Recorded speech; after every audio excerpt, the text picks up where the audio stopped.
Azores on the north part are more western, and they are 1 hour difference from the mainland. So we have like about 12,500 post stations, and each post station has 5 citizens appointed by the candidates.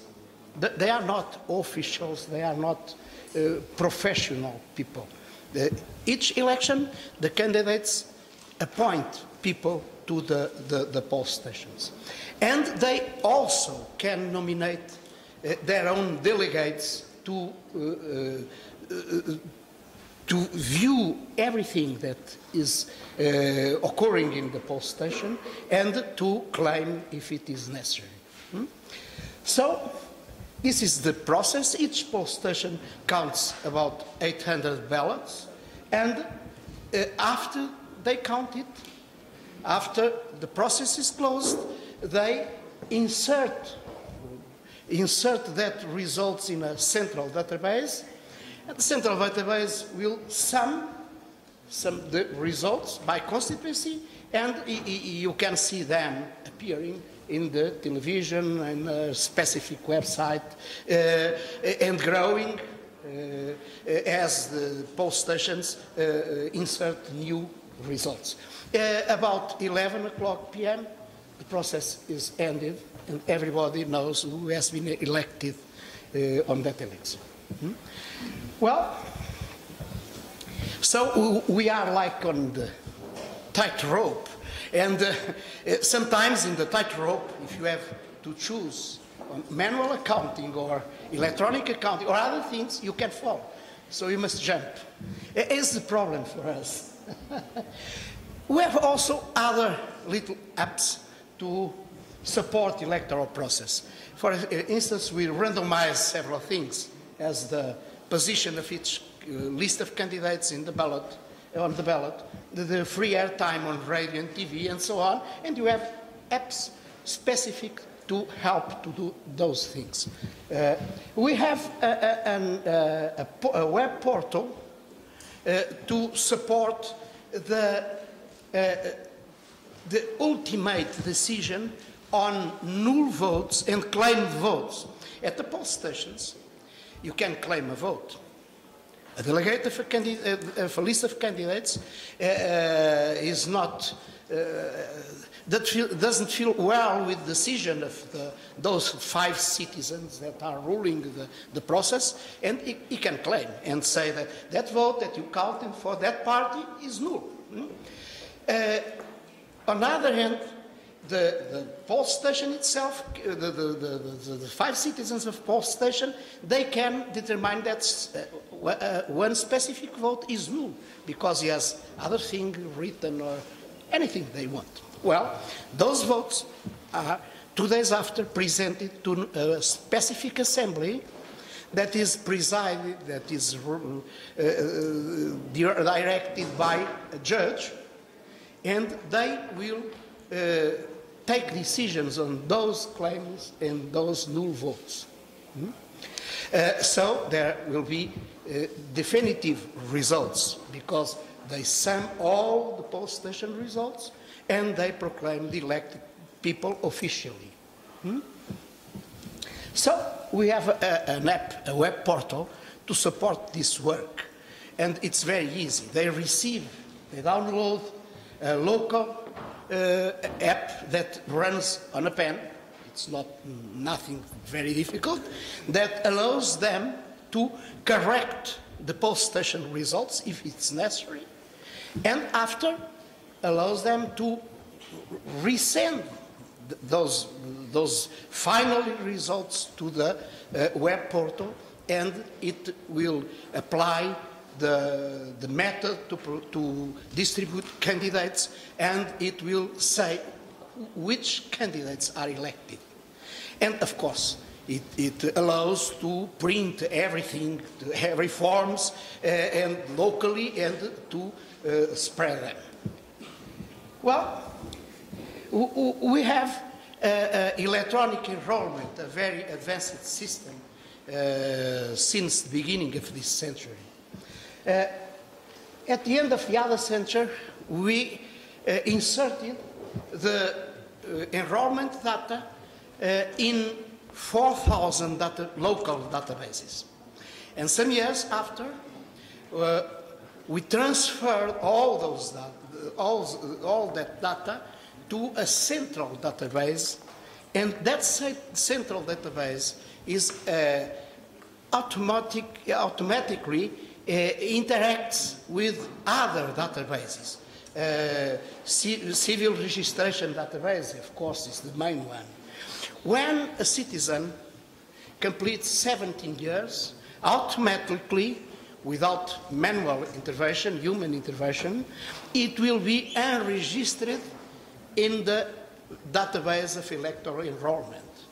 In order to guarantee that when he completes 18 years, and if there is an election, even on that day, he can vote. So, if he dies, he will be erased of the database. And it's everything automatic. So, those problems that we discussed today are the problems of eventually jumping from manual counting votes to electronic vote and bypass the automatic counting of votes on the poll station. And why? Because we have not so much, but some hundreds of electors voting, citizens voting abroad. We are a country of immigrants.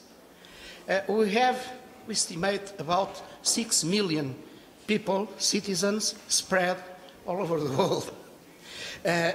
Of those 6 million people, only 300,000 are enregistered in the electoral enrollment. Why? Because they must do that by individual, personally, in an embassy or a consulate.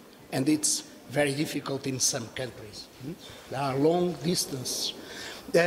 So a lot of young people, that is highly qualified, a generation of new immigration, has claimed for automation of the enrollment and for online voting. Well, they vote essentially also to the European Parliament, but they vote essentially to the President of the Republic and to the Parliament. The elections are totally different. One is a nominal election, the other election by lists. One is one constituency, and the other, on the other are 22 constituencies. People living abroad votes for the Parliament on two constituencies, those who live in Europe and those who live in other countries. And they elect each 2 seats. 5 minutes? I must close. 2 seats. So the impact of this in the Parliament is quite null, with 230 seats. But turnout justifies some concerns about this. Well, for the President, you vote at the poll station, and for the Parliament, it's postal vote. We experimented solutions on internet voting, electronic voting also. We have made a lot of experiments, but no decisions. We intended that postal vote would easily adapt to internet voting. But some time ago, we have seen a vote syndicate. Someone that has arranged a way to keep the papers to vote of 600 or 1,000 of citizens and vote for them. So we think that we are more cautious today, and we think that we must care about that. Usually the concerns about e-voting are the secrecy, and that votes who is entitled to vote. We have another. We want that people vote without free of external constraints, without any external constraints. So we think that e-vote, yes, but as a general rule at the poll station, and some exceptions can be admitted to vote online. The problem is confidence. Confidence is the key, the guardian knot of all of this. I can tell you that that web portal that we have, I told you about, exists since 2004, and it's voluntarily usage of that app, and only 1/3 of judges and assemblies and members of assemblies to make the final final accounting of results uses it until today. There is no confidence, no trust. Thank you for your time. Thank you, João. I think you already gave us a good benchmark, so if we all keep in time, we will have some time for questions. Please. We'll continue now with Paola Costabella, who is Head of Cooperation and Electoral Assistance of the National Electoral Chamber of Argentina. Paola, you have the floor, please. Thank you.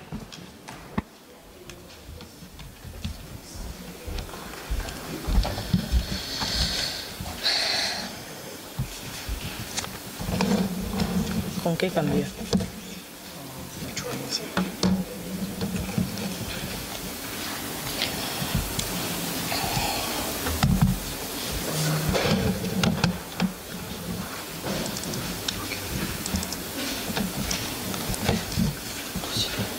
Please. Okay.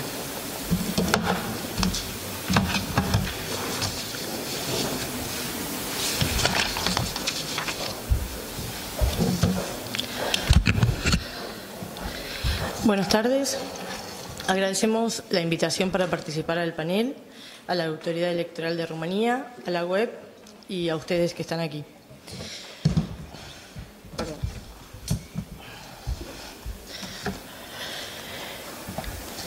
Yo les voy a venir a hablar sobre el recuento provisional de resultados que se realiza en la República Argentina.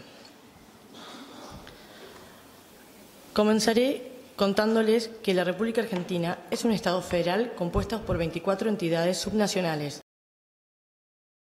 Las agrupa. Es por esto que coexisten 25 órdenes normativos electorales y multiplicidad de órganos. A nivel nacional, tenemos 2 órganos electorales. Argentina no tiene órganos electorales en el sentido estricto. Nuestra Carta Magna no establece una ubicación para las competencias electorales, por lo cual los legisladores han optado por conferir atribuciones en materia electoral y de partidos políticos a los poderes judicial y ejecutivo, lo cual implica la existencia de la Justicia Nacional Electoral y de la Dirección Nacional Electoral, quienes están a cargo de la realización de las elecciones nacionales. La Justicia Nacional Electoral se encuentra integrada por la Cámara Nacional Electoral y 24 juzgados federales con competencia electoral, y de ellos dependen las secretarías electorales de cada distrito, mientras que la Dirección Electoral forma parte del Ministerio del Interior. En cumplimiento de las responsabilidades descritas es que la Dirección Electoral, entre sus responsabilidades, tiene a cargo la organización y difusión del recuento provisional de resultados. Como se verá en esta exposición, así como Argentina tiene 2 órganos electorales nacionales, también contamos con un doble sistema de recuento. El primero con exclusiva finalidad informativa y sin consecuencias vinculantes. Se realiza la noche electoral y en base a la información obtenida en los telegramas transmitidos a la Dirección Nacional Electoral o a las entidades que ésta designe para la realización de sus tareas. El segundo escrutinio, que consiste en el recuento de la totalidad de las actas de escrutinio original y la resolución de los votos impugnados por su identidad o recurridos por su calificación, el cual lo realiza la Justicia Nacional Electoral en forma descentralizada en cada uno de los 24 distritos del país. En esta oportunidad les describiré la actividad que denominamos recuento provisional de resultados, que se encuentra a cargo de la Dirección Nacional Electoral y el cual consiste en el procesamiento de los datos de la votación en cada mesa consignados en los telegramas confeccionados por los presidentes de mesa, los cuales son transmitidos a la Dirección Nacional para su difusión. Su finalidad es informar a la población sobre los resultados de la elección, sin perjuicio de ser datos aproximados por no estar resueltos los votos observados o impugnados, ni el procesar el 100% de los telegramas de mesa. Asimismo, es una herramienta de control para los partidos políticos, los que pueden detectar problemas en mesas específicas con certeza y celeridad gracias a la información procesada en esta instancia del proceso electoral, a fin de reclamo que harán posteriormente en el escrutinio definitivo. Ahora les contaré cómo se realiza el transporte, escaneo, transmisión y procesamiento de los telegramas de escrutinio. A las 6 de la tarde o después de esa hora, cuando hayan terminado de votar todos los electores, el presidente de mesa, auxiliado por su suplente y en presencia de los fiscales partidarios acreditados, procede a la apertura de la urna, la calificación de los votos, que consiste en determinar la validez de cada uno para posteriormente contarlos. El presidente confecciona el acta de escrutinio a la que se inscriben los datos de votación que consisten en aquellos que describen la mesa, el distrito, la sección, el circuito, el total de los electores y el total de los sobres de votos en cada urna. Los resultados, el total de los votos afirmativos, los votos en blancos y los votos impugnados.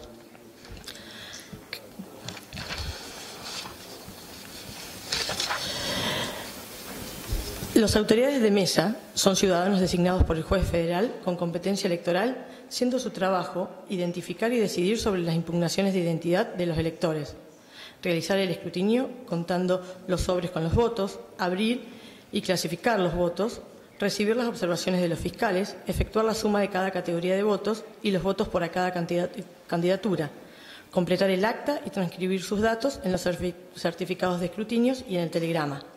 Todos estos pasos son realizados bajo el estricto control de los fiscales partidarios. El acta de escrutinio se coloca en un bolsil transparente especial, junto con el padrón, los votos utilizados y los votos impugnados y los recurridos. Asimismo, estos datos se transcriben en el certificado de escrutinio, que son entregados a los fiscales de las agrupaciones políticas a los fines del recuento provisional. Los resultados contenidos en las actas de escrutinio de mesa también se transcriben en un documento denominado telegrama. Este documento es confeccionado por el presidente de mesa y suscrito por su suplente y los fiscales partidarios, que es transmitido por el correo oficial a través de sus redes internas para su procesamiento y difusión. El formulario de telegrama es preparado y confeccionado por cada juzgado electoral y supervisado por la Dirección Nacional Electoral y el correo oficial. En las mesas de votación, el presidente de mesa, en presencia del agente del correo y los fiscales partidarios, guarda el telegrama dentro de un sobre funda inviolable que se debe firmar en su exterior y se entrega junto con la urna, el bolsín, al personal del correo. La urna y el bolsín son llevados por el correo hasta el lugar que dispone la Justicia Electoral para su escrutinio definitivo, con custodia del Comando General Electoral. Los sobres con los telegramas son trasladados, también con custodia del Comando General Electoral, desde cada establecimiento de votación hacia las sucursales designadas para su escaneo, que son los centros de transmisión digitalizada, donde se abren en presencia de los fiscales de las agrupaciones políticas acreditadas, se comprueba que correspondan a la mesa identificada en el sobre, se escanean y se transmiten su imagen electrónicamente al Centro de Operación y Control para su procesamiento informático y su difusión. A partir de ese momento, el proceso se hace en forma íntegramente electrónica sin volver a utilizar soporte en papel.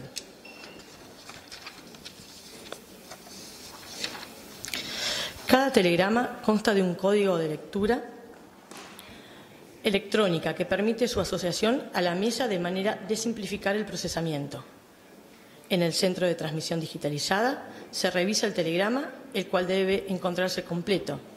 Esto es en los casos de que tengan 2 páginas, muchas veces, se lo debe revisar muy exactamente para que no pase una y nos quede incompleto. Y se coloca en escáneres de alto rendimiento que lo transmite por una red privada de uso exclusivo por parte del correo oficial. En la última elección del mes de agosto tuvimos 397 centros y también se realizó una prueba piloto que se transmitió directamente desde las escuelas, y esta prueba se hizo en la provincia de Buenos Aires y en la ciudad autónoma de Buenos Aires, que es la capital del país, en 100 establecimientos. La utilización de esta red se limita únicamente a los escáneres enrolados en el sistema, y estos solo pueden transmitir la nómina de telegramas que corresponden a las mesas electorales, que deben ser informadas mediante ese centro de transmisión digitalizada. Si se intentase transmitir otro dispositivo, no se podrá acceder a la red. O si desde un dispositivo enrolado se intentase transmitir a una mesa ajena al lugar de origen, este disparará una alerta en el sistema central. Los telegramas se escanean de acuerdo a su orden de llegada para ser transmitido inmediatamente a los servidores del correo, donde son recibidos y almacenados. De esta manera se va formando una cola de trabajo que respeta el orden de envío y resulta aleatoria en términos de procedencia geográfica de los archivos. Estos archivos, que contienen las imágenes de los telegramas y son sometidos a un proceso de revisión técnica realizada por el correo, donde se verifica su integridad, legibilidad y completitud, sin comprobar su contenido. En algunos casos, los telegramas tienen varias hojas que forman un solo documento, debiéndose integrar las hojas que componen cada telegrama. En los centros de digitación y transmisión, además de los fiscales partidarios, también hay una representación de las defensorías del pueblo de cada una de nuestras provincias, quienes informan al Ministerio de Interior y a la Cámara Nacional Electoral respecto del desempeño de los mismos. La transmisión se efectúa un centro de operaciones que recibe las imágenes, da de alta el telegrama en el sistema, efectúa las comprobaciones mencionadas y las transmite al área encargada de su procesamiento. Cada una de estas operaciones son registradas informáticamente, lo que permite la trazabilidad del documento electrónico. El correo, por su parte, informa el estado de la transmisión de telegramas desde su centro de recepción hasta el centro de procesamiento. En esta etapa de procesamiento se utiliza un software previamente sellado electrónicamente mediante un hash que se entrega a la Cámara Electoral el día de la jornada electoral y en forma previa al inicio de las operaciones, en presencia de los representantes técnicos de los partidos políticos, se verifica que el sistema informático no contenga datos de resultados. Este procedimiento, denominado puesta a cero, se documenta adecuadamente. Los procedimientos de carga de telegramas previstos establecen que las imágenes de los telegramas de mesa se deriven al centro de gestión de datos correspondientes al distrito de procedencia, manteniendo el orden de llegada siempre. Al ser recibidas electrónicamente las imágenes de los telegramas, se les da de alta en el sistema de carga. Una vez dado de alta un telegrama, ya no puede volver a procesar otro documento de la misma procedencia. La imagen se transmite a un data entry para una primera digitación de resultados en una planilla exclusiva del telegrama transmitido. Los telegramas varían en su formato y o contenido de sección a sección en caso de elecciones simultáneas de cargos nacionales y provinciales. Los datos de cada telegrama son cargados por dos operadores diferentes. La asignación de la imagen del telegrama al puesto de trabajo es aleatoria y quien realiza la segunda digitación de los datos de un telegrama no tiene acceso a la información que fue grabada por el primer operador. Si los datos cargados de un mismo telegrama por dos grabadores son 100% coincidentes y la suma de votos no es superior a la cantidad de lectores, el telegrama pasa automáticamente al sistema para su totalización y difusión. Si los datos del mismo telegrama doblemente grabado no coinciden, se pasa por una tercera grabación para regrabar únicamente los datos inconsistentes. Si la tercera grabación coincide con alguna de las previas, se procesa y se difunde. Las incidencias. En todos los procesos de recuento de resultados aparecen telegramas con errores en su confección, identificándose situaciones diferentes como información consignada ilegible por dificultades de escritura, telegramas con votos cuya suma es superior al número de electores habilitados en la mesa. En este caso, los telegramas se ingresan, pero la validación de la carga indicará la inconsistencia. Los telegramas ilegibles o con datos que superen la cantidad de electores serán identificados como una incidencia definitiva, por lo que finalmente su información no será computada o sumarizada en el sistema. Asimismo, una cierta cantidad de telegramas no llegan al centro de procesamiento por problemas logísticos. Un promedio aceptable de telegramas sin computar no debe exceder el 3% de las mesas, salvo complicaciones extraordinarias que deben ser consignadas públicamente. En caso de ser resuelta la inconsistencia, el telegrama pasa automáticamente por sistema a totalización y difusión. En los casos en que no pueda resolverse la inconsistencia, porque el telegrama figura más votantes que electores en la mesa o no contiene información alguna, estos no son totalizados sino informados como incidencias definitivas. Finalmente, el listado de los telegramas que no se reciben en los centros de digitación y transmisión se consignan en actas circunstanciadas cuya identificación se informa a los fiscales partidarios. Los datos deben ingresarse tal y como se encuentran en el telegrama. Si un casillero no consigna datos, debe cargarse 0. Aún en los casos que aparece erróneo, el data entry debe transcribir fielmente lo consignado por el presidente de mesa sin dar interpretación de dato alguno. El control de esta actividad es exhaustivo. Cada agrupación política puede designar un representante técnico informático y uno para la unidad fiscalizadora informática, tanto distrital como nacional, ante la Dirección Nacional Electoral. Las denominadas unidades de fiscalización informática o salas de fiscales se encuentran en cada una de nuestras provincias, en las capitales, y para la Ciudad Autónoma de Buenos Aires y la provincia de Buenos Aires se encuentran en el Centro de Operación y Control, ubicado en la capital del país.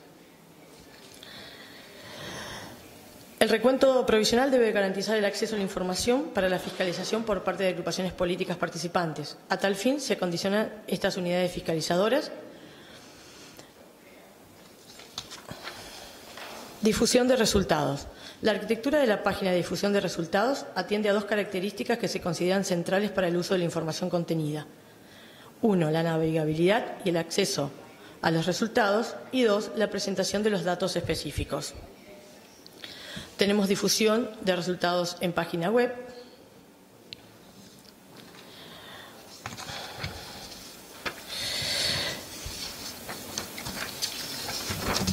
y tenemos datos abiertos, que son los datos del recuento provisional, se ofrecen dentro del plazo más breve posible en formato abierto y reutilizable, de acuerdo a la Directiva de Datos Públicos abierto para la Administración Electoral aprobada por nuestra disposición. Y la difusión, además de la difusión por Internet y por apps diseñadas para smartphone, al día siguiente de cada elección se entrega un soporte magnético con la totalidad de los datos de cada mesa a las agrupaciones políticas para su efectivo control. Muchas gracias.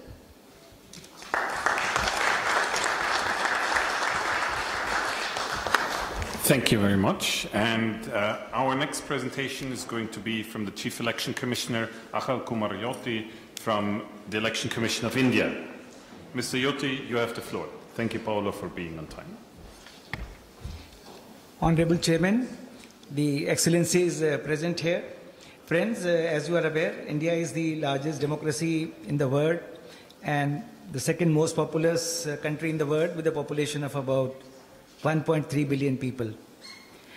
India is one of the oldest civilizations of the world, and yet a very young nation with more than 60% of the population under 35 years of age.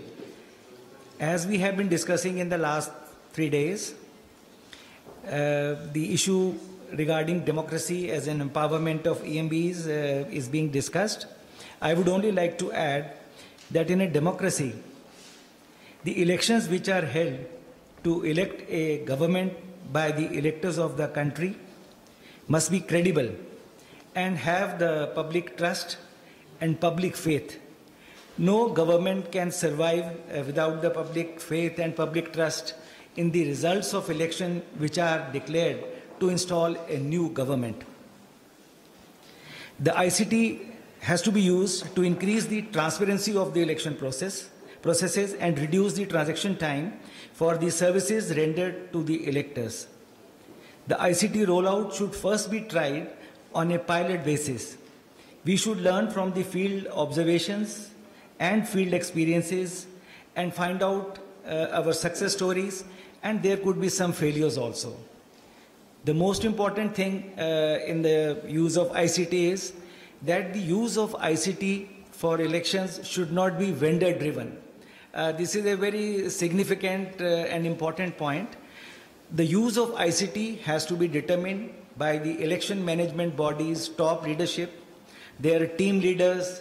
There are team leaders at the national level, state level, and the district level.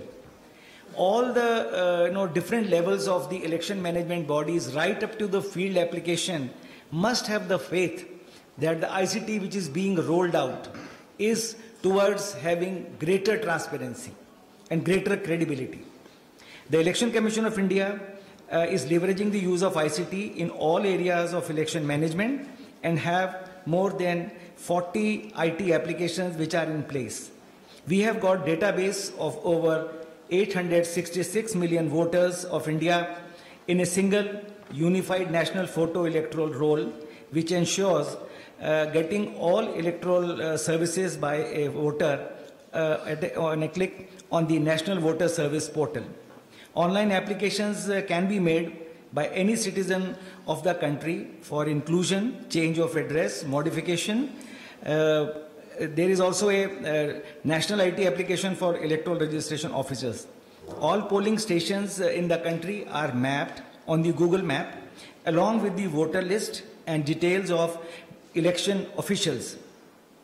Integrated contact center is a unique concept which through the multiple structure of national level, state level, district level, contact centers are provided, which provide access to all the citizens and the voters through email, mobile applications, SMS, and fax.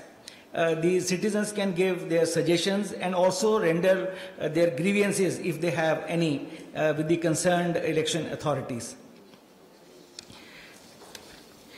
The main objectives of use of information and communication technology in elections by the ECI are to maintain error-free electoral roll, that is the first prerequisite for any democratic election, to conduct the elections efficiently, thirdly, to ensure better services to all the stakeholders, next, to provide access to information to all the stakeholders to have greater transparency. Next is to redress complaints and grievances of the stakeholders in a time-bound manner. When elections are held, we have got time limits of 24 hours, 72 hours, in which the stakeholders, it could be a political party, could be a candidate, could be a NGO, could be a civil society. If they make a complaint, the concerned authority must find a way out and give a proper reply in 24 hours. We also have to create awareness and capacity building amongst all the stakeholders. We have the vision of the Election Commission of India is no voter to be left behind and every vote counts. ECI is using technology in all phases of election encompassing and addressing the needs of all stakeholders. Firstly, in the pre-election phase, ICT is used to maintain error-free electoral rolls, to provide services to the stakeholders, to maintain electoral roll management, to promote elector awareness, literacy, and education. And in the second phase of election, holding of election, ICT is used to conduct elections efficiently by way of better election material and manpower management, for the use of electronic voting machines and its management, transportation, for elector confidence building and security arrangements. And we also have a model code of conduct which is to be implemented and complied with by all the political parties, all the national leaders, state level leaders, and the candidates. The election expenditure of all the candidates is monitored through ICT. After the election, post-election phase, the ICT is used for dissemination of electoral data and statistical information, for maintaining the integrity and security for use of ICT in elections by the ECI. The Commission adopts threefold protocol The first component is standardization of security protocol for ICT in various election processes related to the different databases which are maintained by the poll officials. Second is maintaining secure and reliable data centers. And third is electronic communication and transactions and use of internet protocol. Besides this, research and development continuum, ICT Commission of India. Mr. Sandeep Saxena.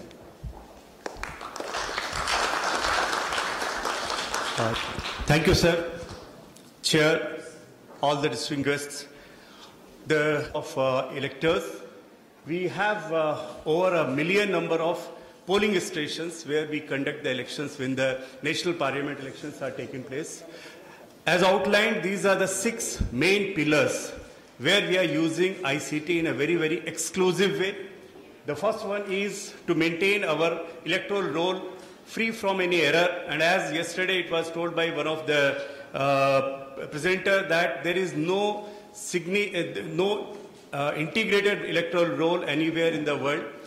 I would like to tell here that the total 866 million electors database is in one single unified database. So very easily we can take care of duplicacy, and also we can take care of the shifting, migration and correction of any elector out of 866 million. To conduct the election efficiently, from the planning of the election, various aspects and processes of the election, as well as up to the declaration of result, the ICT is used in a very extensive way. We also want that all our stakeholders, main stakeholders are citizens, the electors, political parties, candidates, NGOs, civil society organization, government, judiciary, all are being given various services through ICT platform. Next, very important is that for the transparency, for having the confidence in entire election process, we have to have the information immediately being shared with the concerned stakeholders. Also, another important aspect is grievance redressal. And finally, the awareness, the education among the stakeholders, including our own election staff, which when the general elections are conducted at the national level, runs into 5 to 6 million numbers, are also given the link. Now I'll quickly show you how the ICT is being used in various aspects of conduct of election. To maintain the error-free and healthy electoral roll, we have unified national photo electoral roll. To pass order on each of the constituencies order, the responsibility rests with the electoral registration officer, who deals with something like 2.5 to 3 million number of people. And for that, about 7,000 number of people are on the single network. It is called ERONet. I'll show it in detail. It is just a listing. The foot soldiers for each of these 1 million number of polling stations are the booth level officer. They're also linked through the BLO-net using the smartphone. The online service voter registration system, which is for 20, we have 2.5 million number of service voters who are our defense personnel, our police force, and our overseas ambassadors. For them, we have the registration from anywhere possible through the online system. To conduct the election, we have all encompassing one portal, unified portal, which is the RONet for complete conduct of elections.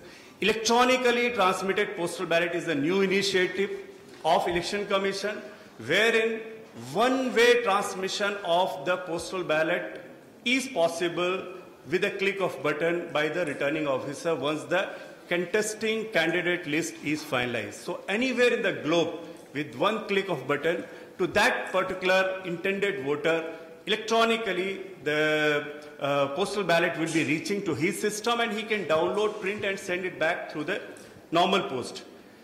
Web portal, election expenditure monitoring, complaint monitoring system, single window clearance for all the requests for campaigning, vehicle hiring and management system, webcasting, CCTV, SMS, poll day event and queue information system, pre-counting system, counting application, trend and result dissemination. Huge number of people hit the website on that day. And finally, statistical reports being shared with the public once the election counting is over. To ensure better services to the stakeholders, the National Voter Service Portal, NVSP, I would request you to kindly go through. I have given the link here, wherein all electoral roll related services are available. We have overseas voters portal. We have more than 10 million number of overseas electors. For them, it is one click away to have link with us, our website, and the integrated contact center, which I'll be explaining in a little bit more detail, political party information system, GIS, polling station system, the e-payment, e-office system. These are the one wherein we link with our stakeholders. We are very active on social media to disseminate the information immediately. There are a host of mobile app applications. There is a suite for all these applications. There are those applications which involves the electors and the voters with us as Easy, eNetra. This is what is a very unique thing as our CC is informing, the integrated contact center and the National Grievance Services Portal. So there is one number, toll-free number for the entire country, which is run by the National Contact Center. Anytime during the working hours, any citizen, elector or anybody can phone up and get information, can lodge complaint, can also give his suggestion. We have 36 number of provinces and union territories. Same thing is available at the level of these 36 number of union territories. And now we are graduating to our lowest level of the administration, that is the district. So over 700 number of sub-centers in phases are being opened. Finally, awareness generation for all the people, as was told by previous speaker, that everybody should know what the ICT is going to hand over: e-learning, e-publication, virtual classroom, knowledge management. These are the services I will not go through. This is what ECI Net is, the all-encompassing single umbrella system wherein it is available, in which the components are ERONet, as I mentioned, for the error-free electoral roll for the entire country, RONet for conduct of election, BLONet for foot soldiers, the digitization, back office, linking all the stakeholders, which you can see on the right-hand side. This is the one team, one goal for the entire country for the electoral roll. The logical diagram, the home page, you can see how it looks like, the dashboard where you can drill down. Now today, the Chief Election Commissioner sitting in the national capital can drill down to the last person's detail if he made an application, whether it has been done properly or not. We have various family linking, family information, unique number generation so that there is no problem. A simplified dashboard from nation up to the lowest level. We have this smartphone application for the foot soldiers, which are 1 million in number, to do the verification. This is the National Voter Service Portal, where anybody from any part of the world can take any electoral services related to the electoral roll. You can identify your polling station. You can see it on the map, and you can see all the details of the various people. This is the dashboard for the RONet for the conduct of election. It keeps on reminding the people what has to be done, when has to be done, who has to do, and if he is not doing for that particular activity, the next higher authority is given an alert. ECI app 360 links all the election-related officials. This is the schematic diagram. This is for the service voters portal. Here, how the entire process of registration up to the electronic transmitted ballot is being shown. This is the National Grievance Services. Here again, a very important thing. For the entire country, we have single portal for the grievance redressal. In any form it comes, fax, phone, or email, or through SMS, or mobile app, or through the post. All comes at one place. This is what is the beauty of it. We are seeing some of the dashboards for that. And then the contact center. We have a national contact center, state contact center, district contact centers. How is it linked? Free of cost, you can reach to them. These are the portals Grievance Services Portal. I am rushing through because we require at least 1 hour to make presentation. This is just I am giving you from 11th of May it has started. 171,000 number of complaints have come, out of which 165,000 have been disposed of. This is what is the proficiency of disposal. Overseas Electors Portal. How the electronically transmitted postal ballot is the schematic diagram. This is how it can be downloaded and sent. 2 layers of security, PIN and OTP. And the website of ECI, I need not say how the hits are. The next slide says that in National Parliament election, the hit on the date of counting was 464 million number of hits, and last election recently held 102 millions. We have political parties details available. They can log on, they can give all the information to the people. The affidavit of the criminal antecedents and also the economic status of the candidates and also their dependents is put on the public domain. Expenditure by the election candidates are being monitored. This is what a unique thing, as our CEC was mentioning. Within 24 hours, anybody wants any permission during conduct of election or reports any violation. 24 hours is the time within which it is disposed of, and you can see for last 2 years what the elections have been conducted. Total number of complaints which have come are about a million number, and 91.59% were disposed of. Here the permissions being given, again about 3 millions have come, and 98% is the disposal. Here we are having vehicle hiring system, webcasting very extensively we do, and we monitor any movement anywhere there. On the poll day, various things are being captured and being shown to the people. Monitoring you can do here. The counting application I'll be skipping, I'm just coming to the Tableau dashboard. What happens, we normally give the result outcome of a particular polling station or particular constituency. Here we compare it with the previous elections for that party, for that candidate, and various dashboards are available on which, based on the sex of the particular candidate, party, all those things can be seen. GIS being extensively used, you can straightway reach to any polling station and can get various information. And each of the polling stations mapping is done. This is a unique concept I would be advising others also to use, is the geotagging of the electors, wherein each of the elector is tagged to a polling station location so that his movement can be tracked and you can have very properly rationalization for your polling station. This is the way we have started doing it. And here, when the complaint comes for any type of violations during conduct of election, our GPS-fitted vehicles, their complete track record is seen and they are directed. Social media, we are very actively working. You can see our Facebook, Twitter handler, and also our various pages. These are the ECI apps which are available for various stakeholders. You can keep on opening and you will reach to the last moment. This I would like to show. We give the information how to reach to your polling station at any point in time. They can continuously give complaint and they can come to know about what is the situation. Finally, I'm coming to the election vision, ICT vision 2025, where with the 6 stated goals, the Commission is going ahead with the implementation of all-encompassing ECI net, and that is what with the secure data center.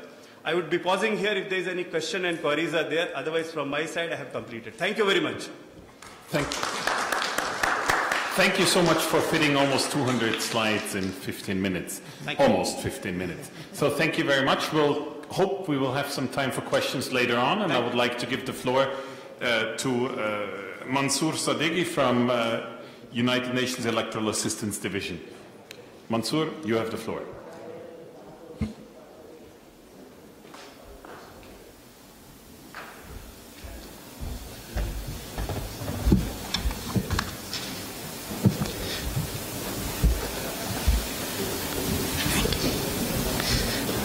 Thank you so much, Chair.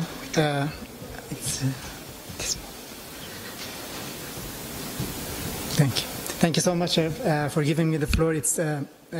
Let me start by extending our sincere thanks to the Permanent Electoral Authority of Romania and also the AWEB Secretariat for organizing this wonderful event and also for inviting us to be part of this discussion. I'm really honored. This is a distinct honor and a great pleasure for me to be standing in front of this distinguished audience, many colleagues, and the distinguished representatives from the election management bodies from across the globe, as well as colleagues from the electoral practitioners community, many of whom we have worked together before. So it's a great pleasure to be here seeing you and discussing these important issues together.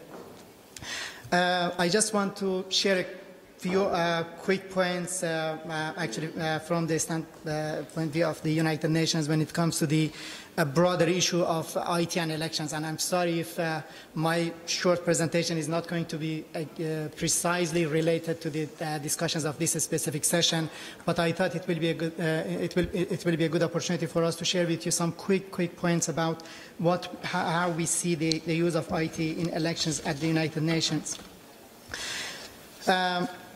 Before going to those quick remarks, I just wanted to say that, as you are kindly aware, the United Nations provide electoral technical support to its member states based on their request. In the past 20 years, we have been providing electoral assistance to over 120 member states from different regions from across the globe. And currently, we are providing electoral support to over 70 member states. Of course, our support is provided in different areas, but always one of the areas, especially in recent years, which has come up has been the use of IT in elections. So that's one of the areas in which we have been providing support and advice to the United Nations member states upon the request. On the issue of IT and elections, as many distinguished speakers who spoke before me, they have already mentioned in this session and in the past 2 days, actually, of course, the use of information and communications technology is is actually a vast area and also is an evolving discussion in the world of elections today. It's also, of course, as it was also mentioned, it's not only that the election management bodies are using IT in elections and electoral processes. IT today is being used by many other stakeholders as well, by civil society, by political parties, by those who monitor media in the context of elections, and by election observers, by many different stakeholders. So this is an important area which really requires such type of discussions at such high level expertise. This is, as I mentioned, this is one of the areas in which the United Nations provides support to its member states upon their request. When providing actually advice to the member states and election management bodies with whom we work on the issue of IT and elections, we usually we have a few key considerations that I will discuss later, but briefly one of them is that we believe that actually the IT solution in itself is not an end. It's actually a tool to address, to achieve an end and to address well-defined problems which may have been found in the context of the elections. And in that context and in that regard, it's always important to see what is exactly the problem, as also it was mentioned earlier today, what is exactly the problem in the electoral context that we want to address through the use of IT in the context of elections. It is important also to note that, of course, because sometimes it's mentioned that the introduction of IT solutions is to address issues related to fraud, among others. It's important to note that, of course, based on our comparative experience from different parts of the world, we have noted that while IT solutions can help address some of the misconduct in the context of the elections, but it's not really a guarantee that an IT solution or a panacea for preventing fraud. For preventing fraud, for bringing about trust in the elections, in the process, and also in the outcome.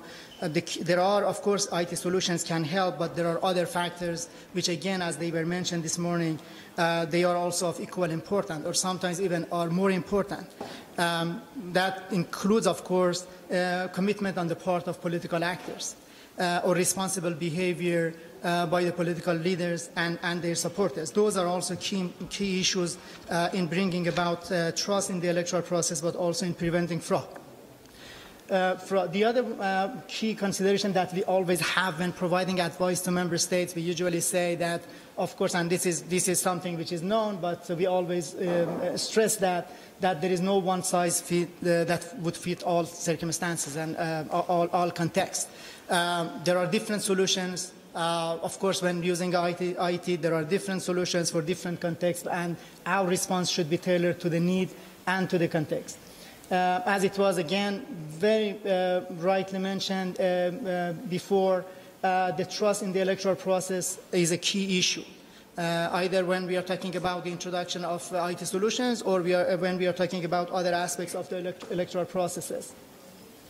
Ideally, IT solutions should really strengthen the trust of the people in the electoral process. But at least and at minimum, they should not undermine that trust, which they should be introduced in a way that they will not have negative impacts on the trust of the people in the electoral process. Also, one of the things that we always actually discuss with member states when we are talking about IT and elections, we advise them that it's important to introduce IT into the electoral process, but please be advised that it doesn't mean that the more complex and the more expensive technology you are going to use, the better results and the more transparent electoral process you are going to get. Sometimes it may also even have actually impacts that are not expected and could be to the contrary. One of the other things is that, of course, and this is really another key point which some of the other speakers kindly mentioned, we always also advise member states that IT solutions can really help, and in the cases that they have helped, and we have seen numerous success stories and good examples. In those examples that the IT solution has worked, usually it has worked because it has enhanced the trust of the people in the process, and it has enhanced the trust of the people in the process because it has been introduced gradually, not all of a sudden, not as a quick fix to some problems. It has been introduced gradually and after careful considerations. One of the other points which is of great importance for us when advising member states is the issue of sustainability, cost effectiveness, and national ownership as guiding principles in using IT in the electoral process. We usually, we have seen cases where IT solutions, high-tech solutions have been introduced to electoral processes in member states where they have really other challenges, where they have they have very difficult financial challenges, where they have other developmental priorities, but very high-tech solutions have been introduced. What we advise is that when we are talking about the introduction of IT solutions, we should one of the questions that we need to ask is that whether the costs are going to be manageable, whether after the vendors leave, the member state and the election management body will be able to maintain and improve the system on its own without necessarily relying on the vendors and without necessarily relying on the donors for that.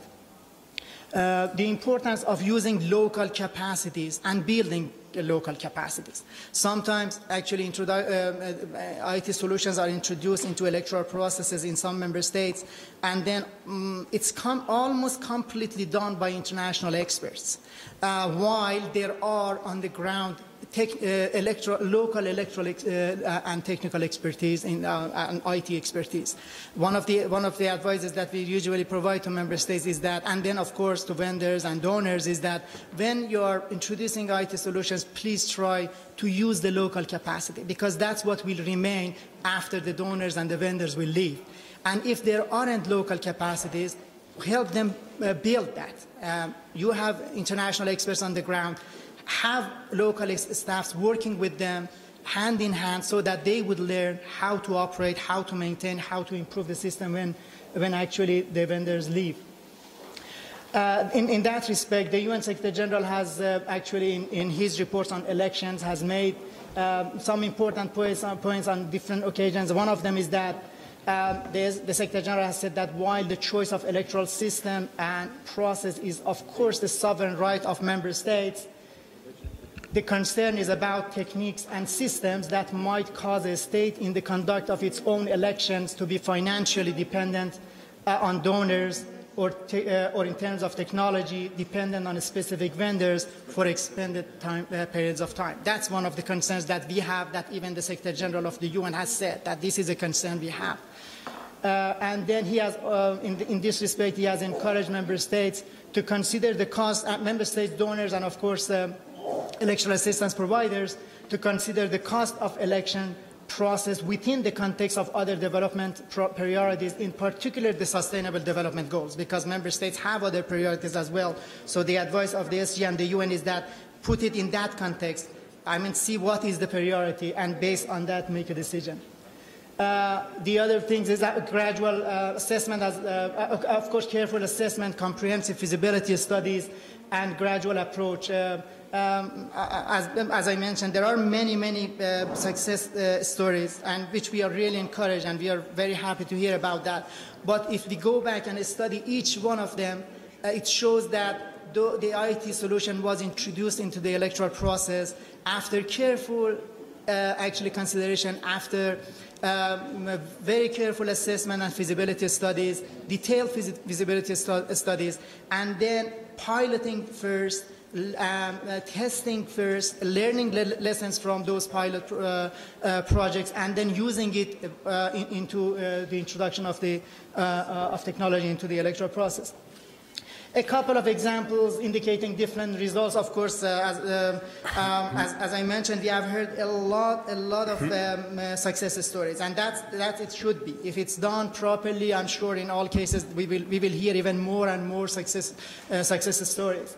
But we have also had cases, we have had different cases. Our comparative experiences shows that in some cases the IT solutions have worked, especially when they have been done based on the very few key considerations that I mentioned.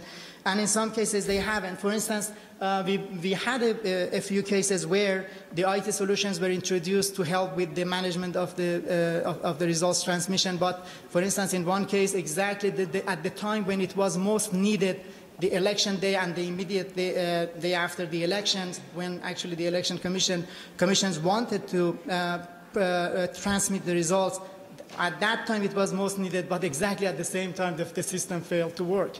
So in such cases, if contingency plans are in place, which in some of the cases, thankfully they were, and the election commissions, of course, usually they are very professional. They know they put in place contingency plans. In some of the cases, it really worked because they had plan B. They immediately started using fax machines and also physically transferring the results sheets. But in some cases, contingency plans may not be in place. When it happens, in some cases, it may also, of course, it may erode the trust of the people in the process. People will initially, in many cases, they will start thinking that it's not a technical issue, it's a political issue. This delay for the announcement of the results is not a technical matter, it's a political. And then sometimes they may even contribute to potentials for election-related violence. So these are the broader issues that we look at when we are talking about using IT elections. I have to ask you to come to an end. IT elections. I will finish in 1 minute. And then the other thing is that, of course, we have had other examples, like, for instance, Ireland. I'm sure you have all heard about that. Ireland in 2002, they wanted to pilot an electronic voting project. They actually procured around 7,500 voting machines, and then which the cost was around $60 million. But at the end, because of issues related to transparency and confidence of the people in the process, they didn't actually use it. They stopped using that in 2009. The same story with Netherlands, Australia, and Germany. But of course, on the other hand, in addition to the excellent examples of success stories which were made, including, for instance, we have seen India and Brazil, which are really the leading countries in this regard, the proper use of IT, as we just noted, and other examples, Ecuador, Brazil, Argentina, and many other examples that colleagues mentioned, using elections and IT solutions in the context of elections very successfully. Those are excellent examples of success. And of course, we have other examples. For instance, in Nigeria, in 2014 elections, of course, there was IT solutions for biometric voter registration, which didn't work properly or as expected. But at the same time, the IT solution which was introduced for the transmission of the results really helped a lot, and it was mentioned as a success story.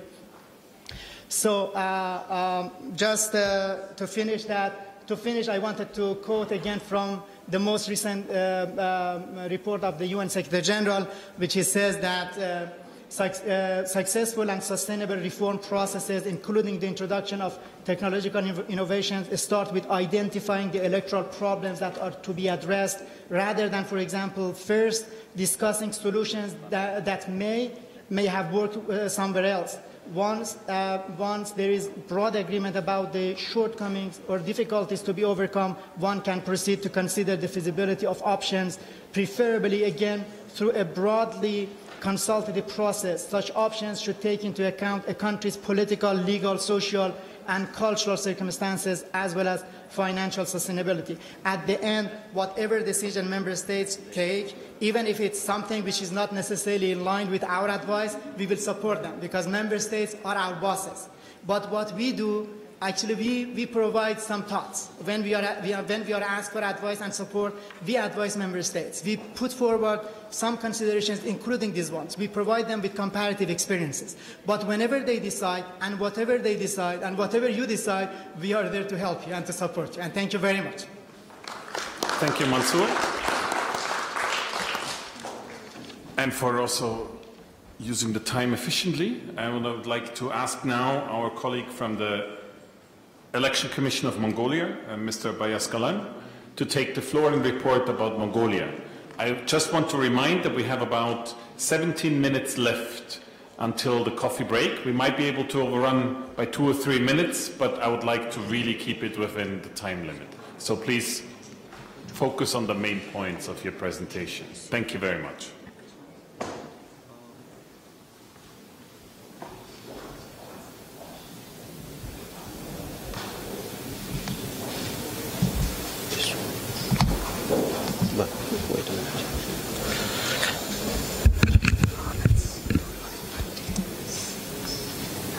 The sound is how coming? This? It's there. Okay. Good afternoon, ladies and gentlemen. First of all, thank you for inviting us to this conference.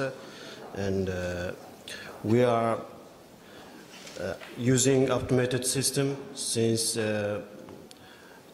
2012, and we would like to show you a brief introduction video on how we use automated system for our election in Mongolia.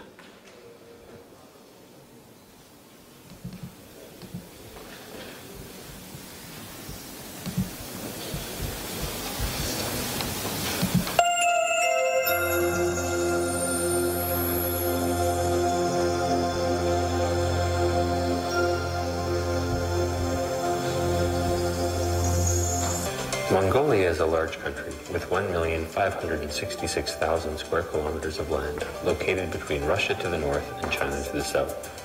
The population of the country is 3,120,000 people, and it has a parliamentary system of governance with 2.1 million voters.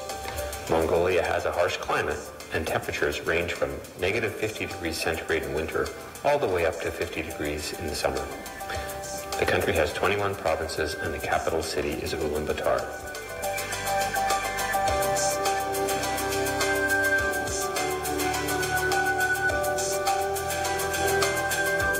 The General Election Commission of Mongolia was established in 1992 and operates as an independent government organization.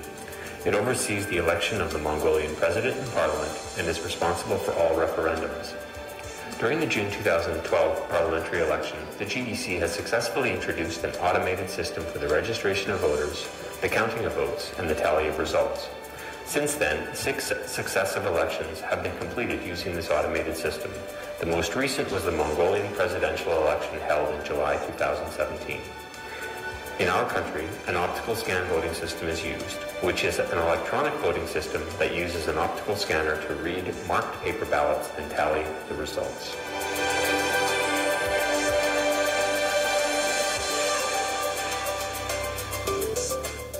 During each election, approximately 2,000 polling stations are established across the country, and 2,500 voting machines are placed to count the votes of the people. The polling closes at 10 p.m., and the voting machines print out the results, which are provided to the party and NGO observers. The polling results are then transmitted through secure mobile network to the GEC's central server.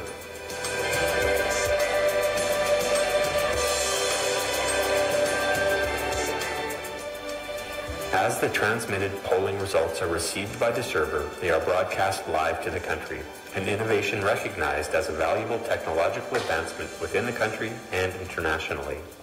This further aided in resolving complaints in relation to results.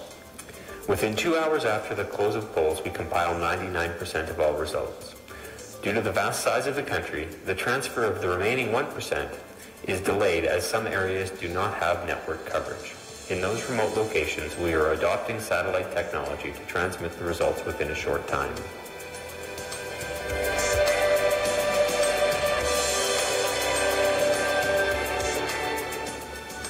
In the Mongolian election legislation, it is stated that the voting machine report is the official final result. In order to ensure the reliability of the voting machine and increase the trustworthiness of parties involved, 50% of polling stations are randomly selected, and the results of those stations are manually counted and verified. During the manual count and verification, the voters, observers, and media representatives must be present to ensure there is full transparency. The automated election system has been used in the last 6 elections, and the manual count verification has demonstrated that there have been no irregularities. This strengthened the trust among political parties and voters in the automated election system.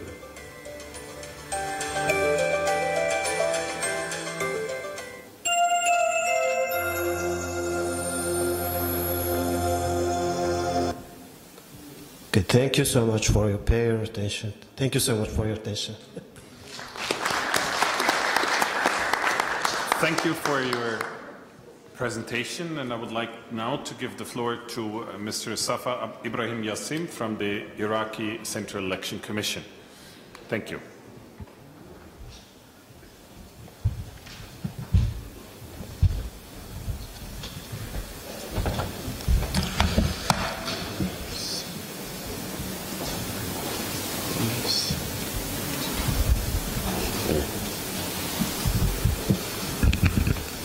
مساء الخير. في البداية ودي أن أشكر المفوضية أو سلطة الانتخابات الرومانية والأيويب بدعوتنا المشاركة في هذا المؤتمر، وأيضا سماح لنا بتقديم عرض قصير بخصوص التجربة العراقية في استخدام التكنولوجيا.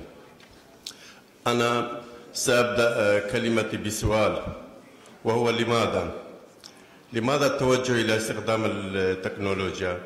الأسباب العامة معروفة، هي النزاهة والشفافية وبناء أو تدعيم الثقة، وأخيرا السرعة ومن ثم الدقة. والسؤال الآخر وهو أين أو في أي مفصل أو في أي مرحلة من مراحل العملية الانتخابية يمكن أن تطبق التكنولوجيا؟ سأترك جواب لهذا السؤال في النهاية. المفوضية العراقية تأسست سنة 2004 بأمر سلطة الائتلاف المؤقتة 92 لسنة 2004، وأجرت 5 استحقاقات انتخابية لغاية 2012. بعد ذلك في 2007 صدر قانون المفوضية رقم 11 لسنة 2007. هذه استحقاقات الخمسة كانت تجري وفق الطريقة التقليدية القديمة، وهو استخدام الورق والصندوق وما ذلك. على الرغم من وجود ضمانات عديدة في هذه الطريقة والتي تستخدم في عدد كبير جدا من دول العالم لحد الآن، لكن كانت هنالك تحدث أحيانا في المناطق البعيدة وفي المناطق النائية والتي لا توجد فيها عدد جيد، أو أحيانا تنعدم فيها التغطية من وكلاء الكيانات السياسية أو المراقبين، وخاصة المراقبين الدوليين، فكان يتم اللجوء في نهاية اليوم إلى استخدام الأوراق الباقية. إيمانا منا في المجلس الجديد الذين استلمنا عملنا في 2012 توجهنا إلى أن نجرب بالحد من هذه الظاهرة نهائيا، ولذلك وبعد تجربة انتخابات مجالس المحافظات غير منتظمة في أقليم في 2013 صممنا بهذا الاتجاه. وكان الخطوة الأولى هو أن استخدمنا الختم الإلكتروني. استخدام الختم كان الهدف منه هو تحديد الوقت وبالدقيقة والثانية على كل ورقة اقتراع حتى يتم الحد من هذه الظاهرة، وكان ذلك في 21/9/2013 في انتخابات برلمان أقليم كردستان. بعد نجاح هذه التجربة وعدم سماح المفوضية بتمديد فترة الانتخابات أو وقت الانتخابات لساعات إضافية، صممنا على أن نعد العدة لخطوة أخرى أكبر وأكبر. وهكذا كان لدينا لجنتين مهمتين، هي لجنة التصويت الإلكتروني ولجنة التسجيل البايومتري والتحقق. وبنتيجة دراسات عديدة وزيارات إلى عدد من الدول والالتقاء في كثير من المفوضيات في المؤتمرات وما شابه، توصلنا بأن يجب أن نخطو أو الخطة أو الدراسة تكون أو العمل وفق طريقة ستيب باي ستيب، خطوة بعد خطوة. فكانت الخطوة التالية أن توجهنا إلى استخدام بطاقة الناخب الإلكترونية، ومن ثم وضع جهاز التحقق للتحقق من وجود الناخب وعدم إمكانية أن يصوت شخص آخر مكانه. ومن ثم استخدمنا بعد انتهاء الانتخاب إجراء مقارنة لأن كان بها في بصمة أيضا الناخب يبصم ماتشنج بين الناخبين المصوتين، وبالتالي أن نعرف عدد الناس الذين صوتوا أكثر من مرة وحولناهم جميعا إلى المحاكم. والنقطة الأخرى كان الأهم هو البدء بتسجيل الناخبين في عموم العراق تسجيلا بايومتريا، ونحن الآن وصلنا إلى أكثر من نسبة 47% من المجموع الناخبين العراقيين مسجلين لحد سنة 2017، أي ما يزيد عن 11 مليون ناخب. وكانت النقطة الأخيرة، وهذه طبعا تم تحقيقها في انتخابات 2014 أي في 30/4 من انتخابات مجلس النواب العراقي. وأخيرا توجهنا إلى بأن نخطو خطوة أكبر بذلك. وفي الواقع العراقي هنالك لدينا مشكلة قديمة، وهي موضوع الثقة وبناء الثقة. موضوع الثقة ليست في المفوضية وإنما موجودة في كل العملية السياسية بسبب خروج العراق من فترة احتلال في سنة 2013 عندما كان الإدارة إدارة سلطة ائتلاف مؤقتة تقود البلد.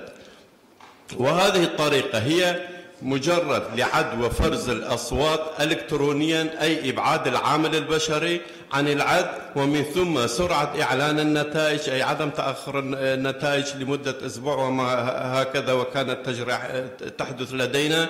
وبالتالي بإمكاننا القضاء أولا على تلاعب الموظفين خاصة في المناطق البعيدة الذين كان يمكن أن يتفقوا مع وكلاء الكيانات السياسية ومع المراقبين، وأيضا سرعة إعلان النتائج بحيث يمكننا إعلان النتائج بعد إغلاق المحطة لمدة لا تتعدى 10 ثواني، ومن ثم إرسال النتائج إلى مركز تجميع النتائج وعرض شاشات عملاقة واحدة منها في مجلس النواب العراقي بحيث يمكننا عرض النتائج في عموم العراق لمدة لا تتعدى ساعتين. في نهاية كلامي حتى أعطي المجال لزميلي الذي كان رئيس لجنة التصويت الإلكتروني وحاليا هو مدير مشروع التسجيل البيومتري، سأجيب على سؤالي الذي سألته أولا، وهو لماذا في حال ادعت الضرورة لكل حالة يعني التوجه إلى الاستخدام الإلكترونية وحسب الظروف المعنية في البلد، وهي في أي مرحلة؟ في مرحلة بالنسبة للعراق اختارينا التدقيق من الناخب كونه مسجل وكون نفس الناخب هو الذي يقوم بالتصويت، وأيضا أين في لدى إعلان النتائج وسرعة إعلان النتائج وإبعاد العامل البشري عن العدوى والفرس وربما يقود تصوره أو توجهه السياسي إلى التلاعب بالنتائج. لكن نقطة أخيرة، بعد أن نكمل تسجيل جميع الناخبين بايومتريا في العراق والذي قلت قبل قليل وصلنا إلى 11 مليون، من الممكن أن تكون الطريق مفسوحة أمام الأجيال القادمة من الذين يعملون في المفوضية بأن يخطوا أي خطوة أخرى في المستقبل نحو تحقيق أو استخدام التكنولوجيا بشكل كامل، ومن ضمنها استخدام أو التوجه نحو التصويت الإلكتروني الكامل. وشكرا جزيلا وافسحوا المجال لزميلي. شكرا.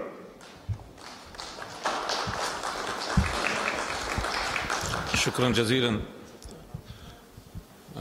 أنا صفاء إبراهيم الموسوي عضو مجلس المفوضين في العراق. حقيقة أود أن أستعرض بعض القضايا التي تتعلق باستخدام التكنولوجيا في العراق والتي ربما يعني ذكر بعضها زميلنا أيضا الأستاذ سربست. بداية دعوني أوضح لكم بأن الانتخابات والعملية الديمقراطية في العراق هي جرت بعد عام 2003. الإدارة الانتخابية العراقية تعتبر من حيث العمر هي أقدم إدارة انتخابية في الوطن العربي، حيث أنجزت هذه الإدارة عبر عمرها الذي يزيد عن 13 عاما أكثر من 10 عمليات انتخابية كبرى.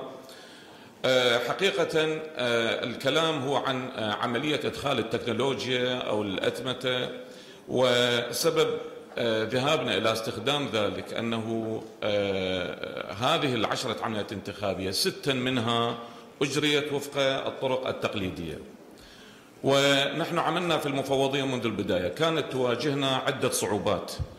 الصعوبة الأولى ما يتعلق بقوائم الناخبين وتسجيل الناخبين. كنا في كل عملية انتخابية كانت لدينا الآلاف من الشكاوى تصل إلى المفوضية، حيث أن العديد من الناخبين كانوا لا يستدلون بشكل صحيح على مراكز اقتراعهم، مما دعانا حيث كانت عملية التحديث تجري لمدة شهر قبل إجراء أي عملية انتخابية. ولكن كما ذكر يعني زميلي، عندما أصبحنا أعضاء لمجلس المفوضين وبحسب الخبرة المتراكمة لعملنا في الميدان، فكرنا بأن ننتهي ونقضي بشكل كبير على هذه الظاهرة، ولم يكن أمامنا إلا أن نذهب إلى أن تكون هناك عملية إدخال التكنولوجيا في الانتخابات. حقيقة كان هناك معارضين لإدخال عملية التكنولوجيا، يعني حتى في العراق من بعض الأوساط، لأن هذه التكنولوجيا هي تكنولوجيا غالية كلفتها عالية، وربما البعض يجهل استخدام هذه الأجهزة. ولكننا أصرينا على أن نذهب بهذا الاتجاه، وفعلا تم إعداد بعض الدراسات الخاصة، حيث كان الخطة الموضوعة الاستراتيجية بعيدة المدى هي أن تكون العملية مؤتمتة بالكامل. البداية تذهب باتجاه سجل الناخبين، ثم بعد ذلك نذهب إلى أن تكون عملية الفرز والعد أيضا عملية مؤتمتة بالكامل. ولكن كانت لدينا انتخابات في عام 2014، انتخابات مهمة، هي انتخابات برلمانية. حقيقة كان الوقت ضيق، ولكننا أسرعنا بأن نذهب بعد أن عدينا الدراسة وزرنا بعض الدول من أجل التعاقد، من أجل إنتاج البطاقات الإلكترونية وأجهزة التحقق. وفعلا قبل إجراء الانتخابات ب3 أشهر تم توزيع ما يقارب 18 مليون بطاقة، ومنع أي ناخب في يوم الاقتراع في انتخابات عام 2014 من التصويت إلا أن تكون لديه البطاقة الإلكترونية، ويتم وضع هذه البطاقة في جهاز التحقق من أجل التأكد من كونه ناخبا صالحا ومؤهلا للاقتراع. المفاجأة أنه بعد انتهاء الانتخابات في عام 2014 لم نستلم أي شكوى من أي ناخب بأنه لم يستدل على مركز اقتراع، وبالتالي نعتقد أن هذا كان نجاحا كبيرا للمفوضية العراقية عندما أدخلت عملية التحقق الإلكتروني في تسجيل الناخبين. النقطة الأخرى بأن هذه العملية، عملية تسجيل الناخبين، أصبحت عملية مستمرة مستدامة لا ترتبط بموعد إجراء الانتخابات فقط، وإنما هي عملية مستمرة بشكل دائمي، باعتبار أن هناك دائما تغيير في سجلات الناخبين، هناك عملية انتقال، هناك عملية دخول مواليد جدد إلى آخره، فبالتالي أصبحت هذه العملية أيضا عملية مستدامة. أيضا بالنسبة إلى الهدف الآخر كانت هي زيادة الشفافية. زيادة الشفافية في العملية الانتخابية مسألة جدا مهمة، لأننا نريد أن نصل إلى أن تكون هناك ثقة في مخرجات العملية الانتخابية، وهذه لا تتحقق إلا من خلال استخدام التكنولوجيا والقضاء على تكرار التصويت استنادا إلى المعيار الدولي أن يكون هناك لكل ناخب صوت واحد. هذه البطاقة الإلكترونية طبعا صالحة لجميع أنواع الانتخابات سواء كانت محلية أو برلمانية. الهدف الثاني كما ذكرت في البداية كان هي أيضا أن تكون عملية العد والفرز عملية إلكترونية. تم إعداد بعض الدراسات قبل 3 سنوات تقريبا من الآن، وتم زيارة عدد من الدول، وبالنهاية توصلنا إلى أن تكون هناك عملية فرز وعد إلكتروني من خلال مسح أوراق الاقتراع وفق هذه الآلية. والأجهزة الآن الموجودة خارج القاعة هي أجهزة نفس الأجهزة التي صنعت للعراق والتي ستستخدم في الانتخابات القادمة في عام 2018 إن شاء الله. القضية الأساسية التي أود أن أشير لها وربما لم يسلط عليها الضوء كثيرا هي ما يمكن أن أسميه المتطلبات التكميلية للذهاب نحو الأتمتة. يعني احنا اليوم ذهبنا إلى أن تكون هناك عملية استخدام تكنولوجيا كامل، ولكن الذي يجب أيضا أن نسلط الضوء عليه لأهميته ضرورة أن يكون هناك فريق محلي متدرب على استخدام هذه الأجهزة وصيانتها، لأن هذه مسألة جدا مهمة، إضافة إلى ضرورة وجود المخازن، وهذه المخازن تكون بشكل يتناسب مع طريقة خزن هذه الأجهزة، أيضا تكون بدرجات حرارة معينة من أجل الحفاظ عليها، لأن هذه الأجهزة بعض أجزائها ربما تتعرض للتلف. يعلم الجميع بأن العمليات الانتخابية تكون كل 4 أعوام، وهناك انتخابات برلمانية وهناك انتخابات محلية، وربما قد نضطر إلى أن تكون هذه الأجهزة قد لا تستخدم لفترات، فيجب أن تتم صيانتها وهي في المخازن أيضا. وأيضا يتطلب وجود ناس فنيين متخصصين حول هذا الموضوع. ما أريد أن أقوله أن حتى قضية كلفة الانتخابات كلفة التكنولوجيا التي تدخل في العملية الانتخابية، بالإضافة إلى قضية التحديات التي ربما تعترض استخدامها، لكن تبقى عملية إدخال التكنولوجيا في الانتخابات مسألة مهمة جدا، لأنها تستطيع أن تختصر الوقت وتختصر الجهد، وكذلك شراء الأجهزة لا يتم في كل عملية انتخابية، إنما الأجهزة هذه ممكن أن تشترى لمرة واحدة لكي تستخدم في العديد من العمليات الانتخابية. في النهاية أعتقد أن استخدام التكنولوجيا مسألة جدا مهمة، وأيضا تستطيع القضاء على كثير من المشاكل التي ربما تحدث في الانتخابات. وشكرا.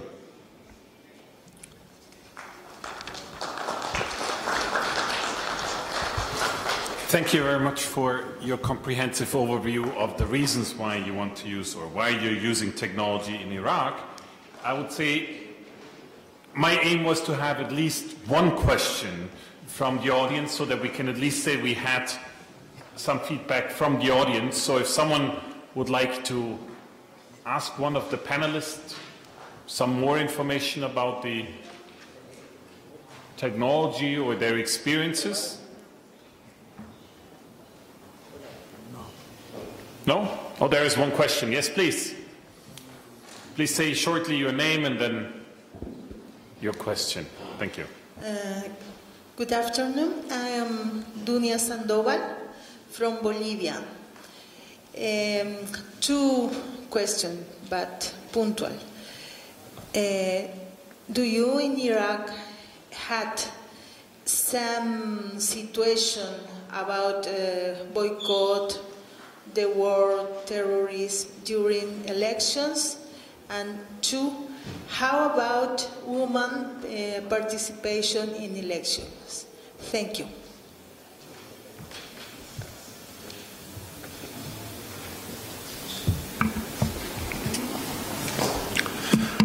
شكرا للسؤالين.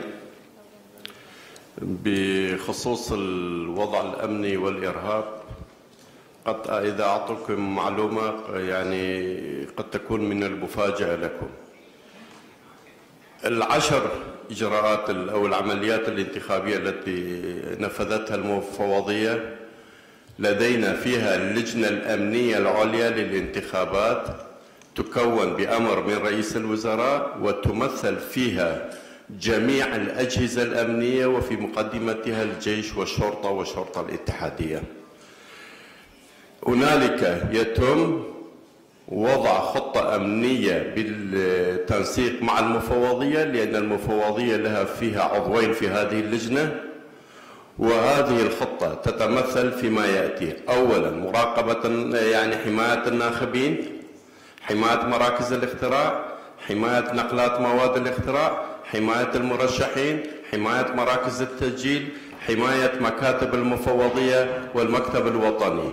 ولا تنفذ أي عملية انتخابية إذا لم تكن هنالك عمليات إرهابية. المفوضية قدمت أكثر من 100 شهيد لحد الآن.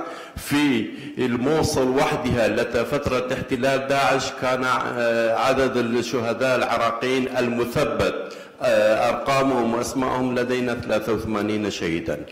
هذا أعتقد باختصار، لكن المفوضية حتى تعرفون أجرت جميع هذه العمليات الانتخابية تحت ضغط، ونستطيع أن نقول بكل فخر في هذه الظروف ما ممكن أن تنفذ أي انتخابات، ولكننا كنا فدائيين وآلينا على نفسنا أن نطبق الديمقراطية ولو كان ثمنها الدم.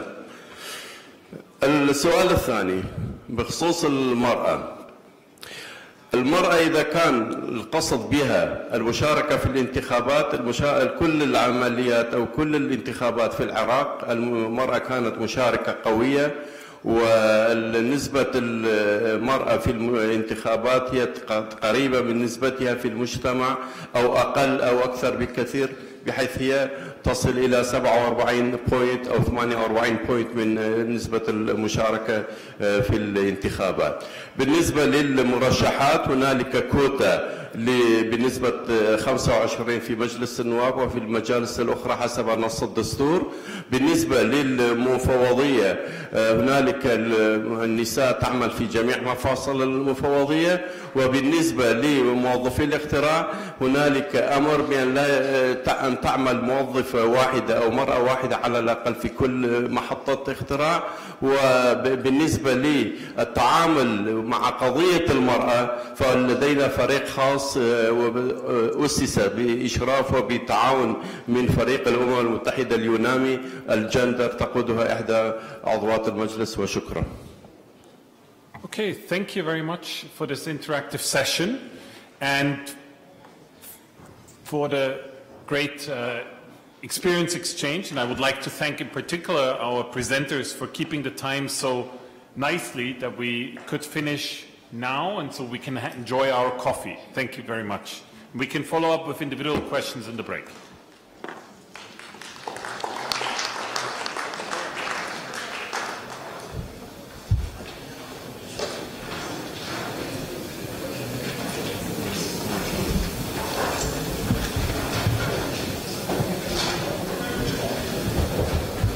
هذه تنسى خدماتك.